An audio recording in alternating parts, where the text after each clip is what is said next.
आखिर कैसे हुई थी प्रभु श्री राम की मृत्यु? आखिर क्या वह वजह थी जिस वजह से प्रभु श्री राम को यह संसार त्यागना पड़ा था? और ये क्या हमें श्रीमद् रामायण में देखने को मिलेगा या फिर नहीं? इन सारी बातों को आज की इस वीडियो में जानते हैं। दोस्तों, श्री राम की मृत्यु के कई रामायण में कई अलग अलग वजह बताई गई है, पर मैं आपको वह वजह बताऊंगा जो कि वाल्मीकि जी की रामायण में लिखी गई है। तो दोस्तों, वाल्मीकि जी की रामायण में ऐसा लिखा गया है कि जब लक्ष्मण जी जल समाधि लेकर इस संसार को त्याग देते हैं तो श्री राम वह भी काफी ज्यादा दुखी हो जाते हैं और वह भी जल समाधि ले लेते हैं। दोस्तों, लक्ष्मण जी ने श्री राम के वचन की वजह से ही इस संसार को छोड़ा था। तो पहले हम यह जानते हैं कि क्या था वह श्री राम का वचन। तो दोस्तों, पौराणिक गाथाओं के अनुसार जब एक बार यमराज ऋषि मुनि का भेष बदलकर श्री राम से मिलने आते हैं और वह श्री राम से कहते हैं कि मुझे आपसे अकेले में बात करनी है, और वह श्री राम को यह वचन देने के लिए कहते हैं कि श्री राम, आप मुझे वचन दीजिए, अगर हमारी बातचीत के बीच में कोई आता है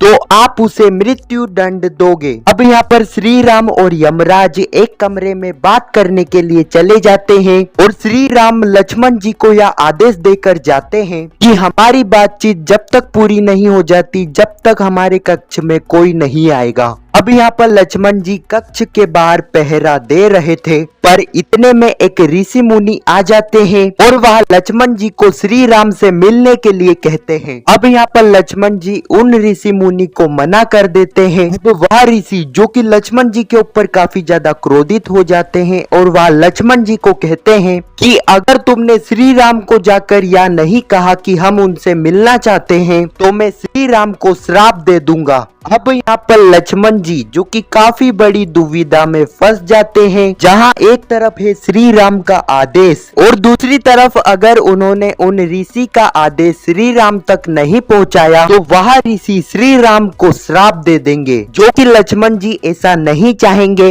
अब यहाँ पर लक्ष्मण जी फैसला करते हैं कि वह इन ऋषि का आदेश श्री राम तक पहुँचाएंगे और लक्ष्मण जी उस कक्ष में चले जाते हैं जिस कक्ष में श्री राम यमराज के साथ बात कर रहे थे। अब यहाँ पर लक्ष्मण जी को देखकर यमराज जो कि उन साधु के भेष में थे वह काफी ज्यादा क्रोधित हो जाते हैं और वह श्री राम को कहते हैं कि मैंने आपको कहा था कि हमारी बातों के बीच और कोई नहीं आना चाहिए, अगर कोई आता है तो आपको उसे मृत्यु दंड देना होगा। अब यहाँ पर श्री राम को अपना वचन का पालन करने हेतु ना हटाते हुए भी श्री राम को लक्ष्मण जी को मृत्यु दंड देना पड़ता है। अब यहाँ पर आपने वह बात तो सुनी होगी कि रघुकुल रीत सदा चली आई, प्राण जाए मगर वचन ना जाए। यह बात हमें यहाँ पर सत्य होते हुए दिखती है। अब यहाँ पर श्री राम ने लक्ष्मण जी को मृत्यु दंड दे दिया था। अब यहाँ पर लक्ष्मण जी सरयू नदी में जाकर जल समाधि ले लेते हैं और वह इस संसार को त्याग देते हैं। अब यहाँ पर माता सीता जो कि धरती में समा गई थी और दूसरी तरफ लक्ष्मण जी ने भी जल समाधि ले ली थी। अब यहाँ पर श्री राम काफी ज्यादा दुखी हो जाते हैं। उनको ऊपर से भी यह आदेश मिल गया था कि आपका कार्य धरती पर संपूर्ण हो चुका है, अब आपको बैकुंठ धाम वापस लौटना होगा।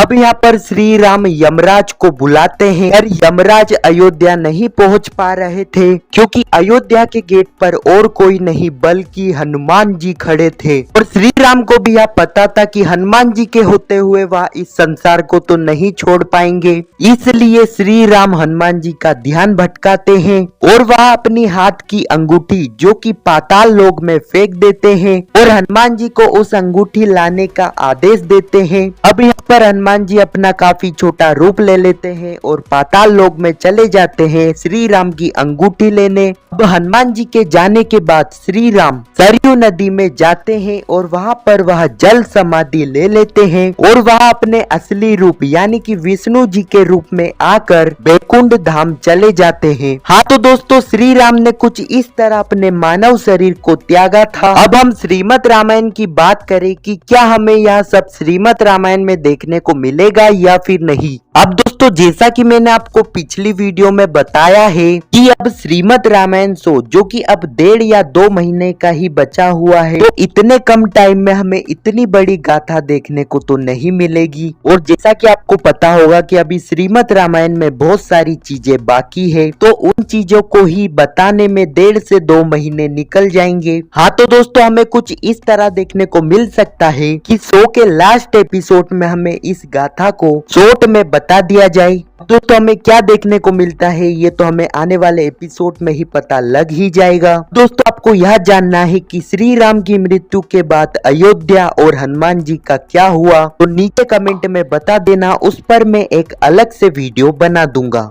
तो दोस्तों, आप वीडियो को अभी तक देख रहे हो तो वीडियो को लाइक कर देना और चैनल पर नए हो तो सब्सक्राइब कर देना, क्योंकि हमारे चैनल पर आपको ऐसे ही इंटरेस्टिंग वीडियो मिलती रहती है। और कमेंट सेक्शन में जय श्री राम अवश्य लिखना। जब तक के लिए जय जय श्री राम।